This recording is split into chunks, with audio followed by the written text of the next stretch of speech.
اگر عدالتیں عوام کی آواز نہیں سن رہی تو اب فیصلہ عوام ہی کرے گی. لیکن دو رستے ہیں اب سہیل افریدی کے پاس عمران خان سے ملاقات کرنے کے لیے, کیونکہ اسٹیبلشمنٹ یہ چاہتی ہے کہ ہمارے دروازے پہ آؤ, ہم کرواتے ہیں ملاقات.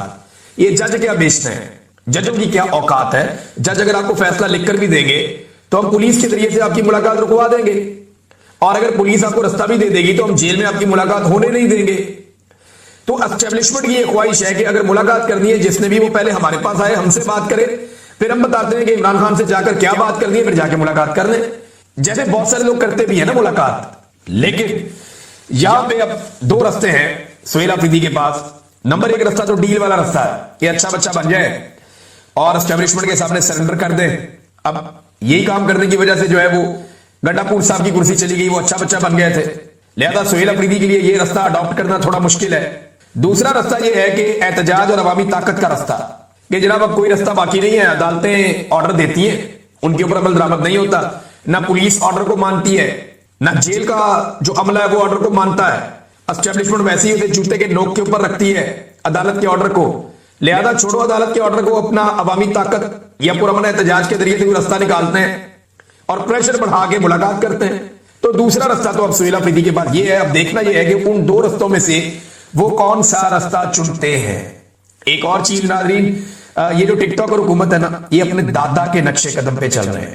دادا میں نے کہا تو یاد رکھیے کہ دادا جو تھے, سیاسی دادا, وہ جنرل ضیاء الحق تھے مریم نواز کے. کیونکہ پیپل پارٹی بھی یہ کہتی رہی اور بہت سارے یہ لوگ کہتے رہے, بلکہ میاں صاحب خود اس کو بڑے فخر سمجھتے ہیں کہ ان کے جو روحانی والد ہیں وہ جنرل ضیاء الحق ہیں, اور جنرل ضیاء الحق نے ہی ان کو وہ سیاست سکھائی ہے جو یہ اب تک کرتے چلے آئے ہیں. اب انٹرسٹنگ بات یہ ہے کہ ضیاء الحق نے ایک پابندی لگائی تھی, اور وہ پابندی یہ تھی کہ قیدی جو ہے وہ سیاست نہیں کر سکتے یا سیاست پہ گفتگو نہیں کر سکتے. یعنی جتنے قیدی ہیں نا, چاہے وہ تھانے کے اندر بند ہیں, جیل کے اندر بند ہیں, وہ سیاسی گفتگو نہیں کر سکیں گے, انہیں اجازت نہیں ہے کہ وہ سیاسی بات چیت کر سکیں.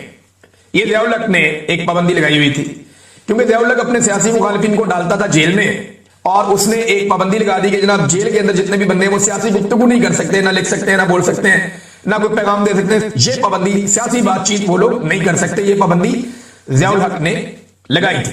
اچھا, یہ جو پابندی تھی یہ اس کی شک 265, یہ 265 جو ہے اس کے خلاف عدالت میں چلے گئے تھے پاکستان تحریک انصاف کے لوگ, اور سردار ایجاد اسحاق خان صاحب نے یہ فیصلہ کیا تھا کہ پابندی نہیں رہے گی. انہوں نے اجازت دی تھی کہ قیدی سیاسی بات چیت کر سکتا ہے. پاکستان میں ڈیموکریسی ہے, ایک جمہوری ملک ہے. یہ کیا ہوگا, قیدی کتابیں لکھتے ہیں, پوری دنیا کے اندر قیدی سیاست کرتے ہیں, جیل کے اندر سے لوگ بہت سارا کچھ کرتے ہیں, لیکن یہ کیا ہوگا کہ سیاسی گفتگو نہیں کر سکتا قیدی.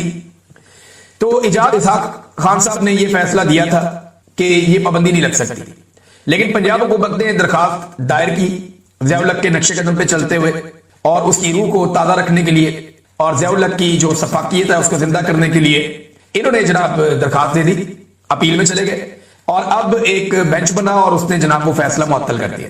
ضیاء الحق پہلا آدمی ہے جس نے سیاست کے اندر بڑی مثبت چیزیں لے کر آیا, بڑی ڈیسنسی لے کر آیا, بڑا کمال اس نے ضیاء الحق نے کام کیا. میں چاہوں گا کہ اس کی ان پالیسیز کو جاری رکھوں. یہ نواز شریف پہلا آدمی ضیاء الحق کو قرار دیا, بھٹو کو بھی نہیں, لیاقت علی خان کو بھی نہیں, فاطمہ جناح کو بھی نہیں, قائد اعظم کو بھی نہیں. لیکن کیسے جوتے پالش کرتے تھے کہ مرے ہوئے ڈکٹیٹر کے بھی جوتے پالش کر رہے تھے. یہ جناب نواز شریف صاحب تھے, اور آج ان کی بیٹی نے ثابت کیا کہ اپنے روحانی دادا جناب ضیاء الحق صاحب کو وہ فالو کریں گی اور اسی رستے پر وہ چلیں گی. اور اس رستے پہ چلتے ہوئے انہوں نے ثابت کیا کہ جیسا ضیاء الحق تھا وہی سوچ جو ضیاء الحق کی سوچ ہے, وہی آج نواز شریف کی اور مریم نواز کی سوچ آج بھی زندہ ہے, اور یہ اسی رستے پہ چل رہے ہیں. ناظرین, طارق فضل چودھری صاحب جو ہیں وہ اپنے اس موقف کے اوپر ڈٹ گئے ہیں, اور انہوں نے کہا جی بالکل کریں, پاکستان تحریک انصاف درخواست دے, انہیں سنجیدگی پتہ چل جائے گی اس آفر کی. ہم عمران خان کو بنی گالا شفٹ کرنا چاہتے ہیں, تحریک انصاف اگر اس حوالے سے درخواست دے تو ان کو پتہ چلے گا کہ ہم کتنے سنجیدہ ہیں. لیکن دوسری جانب حامد خان صاحب نے اس کا جواب دیا ہے, اور حامد خان صاحب نے جب ان سے سوال کیا گیا, عماد احمد صاحب نے سوال کیا کہ کیا P T I Imran Khan کی بنی گالا منتقلی کی کوئی درخواست دے گی. انہوں نے کہا ہرگز نہیں, ہمیں کسی کو کوئی درخواست دینے کی ضرورت ہی نہیں ہے, کیونکہ ان کو جیل کے اندر غیر قانونی قید میں رکھا گیا ہے. چاہے ان کو بنی گالا لے بھی جائے تب بھی وہ غیر قانونی قید میں ہوں گے. تو ایک آدمی غیر قانونی قید میں ہے تو اس کی منتقلی کی ہم درخواست کیوں دیں. یہ جناب حامد خان صاحب نے اس کے اوپر اپنا موقف دیا ہے.